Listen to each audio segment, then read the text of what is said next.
It's your boy Yinka, back here again with another little video. We're gonna get into this one quickly, so let's go. So, how do you say that some people don't have privilege when you basically just said that trans people aren't valid? They're not a thing. They're just girls pretending to be boys or boys pretending to be girls. Okay. Like, okay. Oh, someone's excited. Okay. It's biological, but gender is a completely different thing. No, gender is not disconnected from sex. So. It's not completely disconnected, but it's still a cultural thing. It's still from society. It's Okay. No, it is not in the mind. Okay, you're not a man if you think you're a man. And I didn't say pretending, or if I did, I shouldn't have said pretending. Let me amend. You said playing. Okay, I said a boy who thinks he's a girl. That's the usual phraseology I use. Not playing. I usually say a boy who thinks he's a girl or a girl who thinks he's a boy, which is technically what we're talking about here. As far as the actual psychological issues at play, it used to be called gender dysphoria or gender identity disorder. Now they call it gender dysphoria. The idea that sex or gender are malleable is not true. Okay, and I'm not denying your humanity if you're a transgender person. I am saying that you are not the sex to which you claim to be. You're still a human being, and you're a human being with an issue that I wish you Godspeed in dealing with in whatever way you see fit. But if you are going to dictate to me that I'm supposed to pretend that men are women and women are men, no. My answer is no. I'm not going to modify basic biology because it threatens your subjective sense of what you are. And that's big facts. They want to go around talking about how they're from a male to a female, from a female to a male, and changing their gender, and whatever they feel like today is who they are. And if tomorrow I feel like I'm a female, that's who I am. Talk about delusion. Okay, but you're still saying these kids should not be accepted because they don't really fit in either place. They can't just I'm saying that the Boy Scouts have a standard. You must be a biological boy to be a Boy Scout. You have to be a boy to be a Boy Scout. Where's that written though? Okay. In the name Boy Scouts. Because this is a very because for all of human history, boy meant boy and girl meant girl. Boy did not mean girl. People are very much into this culture. And if I call you a moose, are you suddenly a moose? Okay, if I redefine our terms.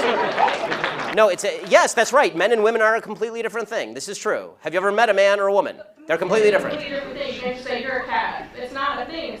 Why can't you say that? It's genders. Why are they trying to make gender such a different thing? If I want to say tomorrow I'm a white person, I should be able to be a white person tomorrow. What's the issue? I don't know why we're trying to say gender is different or things like that. If you're a moose, you're a moose. If that's how you feel, because there are some people who are going around right now saying that they're animals. I am a wolf-therian and a member of the furry fandom. When and how did you discover this inner wolfness?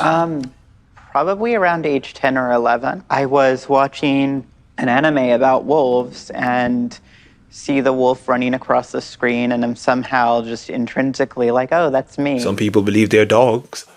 Some people believe they're cats because they feel like they are. So how is that different? It's not saying you're. Okay, why is that? I don't understand. Why? Okay, let me ask you this. Okay, I won't ask you how old. I will ask you how old you are. Okay, because you're young enough that it's probably not insulting to ask you. So. I'm 22, so I'm probably gonna be naive, right? No. Why aren't you 60? Why aren't you 60? Because it. And why can't you identify as 60? What is the problem with you identifying as 60? It's not the same as gender. You can't just. You're right. Age is significantly less important than gender. You can't magically change your gender. You can't magically change your sex. You can't magically change your age. You can still legally change it. People recognize. You can't legally change your age, by the way. Obviously, you can change your name, you can change your sex, you can change your identity. Just because you can do things legally doesn't mean that they are correct biologically. You could do lots of things in the past that were incorrect biologically and correct legally. For a long period of time in the United States, sterilization of the mentally ill took place. That didn't make it okay. Skinner versus Oklahoma. Justice Oliver Wendell Holmes wrote the decision. Right. I still don't understand how you're accepting these children that are. It's not a matter of open mind. This is the problem with the liberals nowadays. Because it's legal, that means it's a right to do it. Some years ago, it was legal to have black people as slaves, was it not? Did that make it right?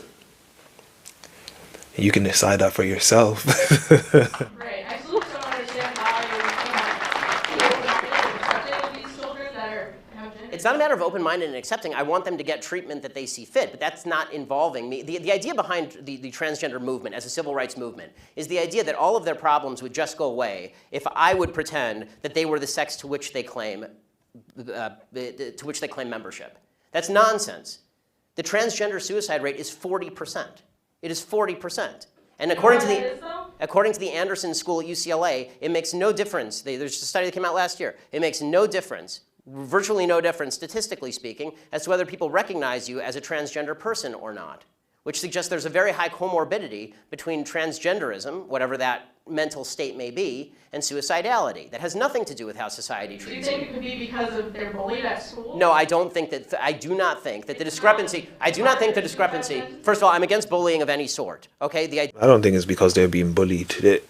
A little bit of that might contribute to that, but at the end of the day, for me personally, those type of people, mentally, they're not all so stable in their head. The fact that they can already come to the conclusion that they believe that whether they're male, they are female because they feel as such, that to me would show that you're already not stable in the head. So you ending your life or ending yourself, I can understand why you'd be in a mental state to do such a thing. The idea that somebody would beat somebody up is terrible, okay? As somebody who's viciously bullied in high school, I'm not a fan of bullying. But the idea that the normal suicide rate across the United States is 4%. The suicide rate in the transgender community is 40%. The idea that 36% more transgender people are committing suicide because people are mean to them is ridiculous.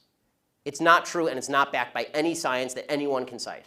It is pure conjecture. In fact, it's not even true that bullying causes suicide, according to a lot of studies.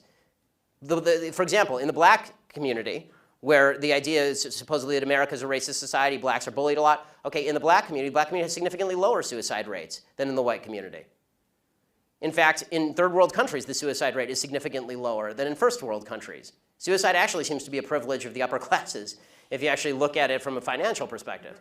So the idea that suicidality is directly a result of people like me saying, no, men are not women and women are not men, it's not true. It's also... So you think it doesn't impact their identity at all, or their depression, or how they feel about themselves? I think the idea that you're going to sacrifice the entire society's proper definition of sex because you think that there is in legal terms, somebody with an eggshell skull, meaning that somebody who has a pre-existing condition that makes them more susceptible to criticism, that is not a way to run a society.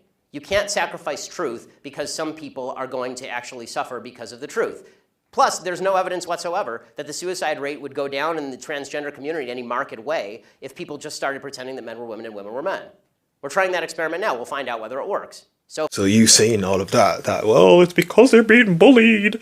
That's why they commit more. That's why they end their lives more. Well, as he said, the studies don't back that up. And then he brought up a very valid point with the black community. If being bullied and ostracized is what makes you end your life, then you would think, according to you people, that the black community would be. But that's not the case. So far, no evidence. Have you talked to a group of trans people at all instead of this group of white people? I'm more than happy to talk to a group of any people who will have me, but you... These people, the white female is the most funniest person ever. She somehow victimizes herself to say, well, I have privilege, but then she seems to try to make it seem like she's a bad person, but in the same breath, it makes it seem like she's one of the victimized people as well, which is funny. The white liberal female is the funniest one of them all, because she'll claim both sides. She'll claim that she's also privileged, but she's also victimized. Keep that in mind. But usually they protest me. Okay, last question about your Planned Parenthood thing. So why do you think it's not about controlling women's bodies and just about the separate life? After the baby is born, how come when people don't care about them, they don't care where they end up in foster care, they don't care about the mother being poor? Okay, I do care about the mother being poor, I do care about foster care. Okay, but why don't you advocate for that, though? Because For what? Planned Parenthood is supposed to prevent abortions. Because, Planned Parenthood doesn't prevent abortions. They perform hundreds of thousands of abortions a year. They perform 300,000 abortions a year. They're the leading abortion mill in the United States. Evidence for that, though? That they perform 300,000 abortions a year from Planned Parenthood. That's my evidence. They don't dispute that. No one disputes that. Birth control and cancer. I'm not anti-birth control. I know. Birth control is extraordinarily cheap. That provides affordable birth control, which would in turn. Okay, they're not the only people in America who provide affordable birth control. You can go get a pack of condoms down at the local CVS for $12. Condoms are great. People need medication too. Yes, and it's true that most forms of birth control are also extraordinarily cheap on an annualized basis. Unless you have a severe problem, most birth control is very cheap and readily available. And I'm not. And if you can't afford to get a pack of condoms in a shop, you should probably be worrying about other things than trying to smash a girl on the side or smash a dude on the side. You have better things to be worrying about if you can't even afford some condoms. But hey, that's just me. And I'm not against people going and getting that from Planned Parenthood. As you may have noticed, I'm mostly against abortion. If you want to go to Planned Parenthood and get a contraceptive, go for it. I don't care. I do care when you start killing babies. This is a problem for me. But what about in rape and incest situations? Okay, so here's the question. It's different, yes. I mean, this is a long conversation. I'm enjoying it actually, which is why I'm allowing you to stay. But the question of rape and incest. First of all, important to note, rape and incest are not only a vast minority of abortion cases, they're an extraordinarily low percentage of abortion cases. So if we can first stipulate that all the other abortions are bad, then we can talk about that other one. Can we do that? She's not going to do that, and they never do. They just try to bring up that scenario to try and appeal to your emotions. Is all it really is. She doesn't really care about the abortion ones, because even if you took that out, she'll still say that, well, you should be able to have an abortion, but it is what it is with these people. You can never win with with these people. They don't want to hear the answer, and they don't want to hear the truth. That's all it is. Anyway, that was the video for today. As I usually say, like the video as much as possible. Subscribe to the YouTube channel. Comment down below. Let's get a discussion going down below. I reply to all comments, so comment down below. And we out.